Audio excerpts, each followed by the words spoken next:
अस्सलाम वालेकुम नाज़रीन, न्यूज़ 13 रखे सब पे नज़र, सबकी खबर।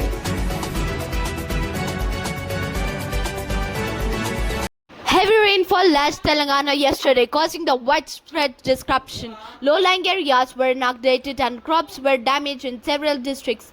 The state authorities are working to mitigate the impact and provide the relief to those affected.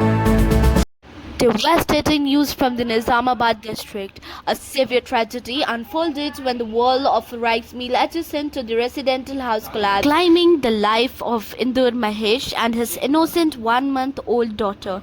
The mother, who sustained serious injuries, is currently fighting for her life in the hospital. Our thoughts are with the grieving family during this unimaginable loss.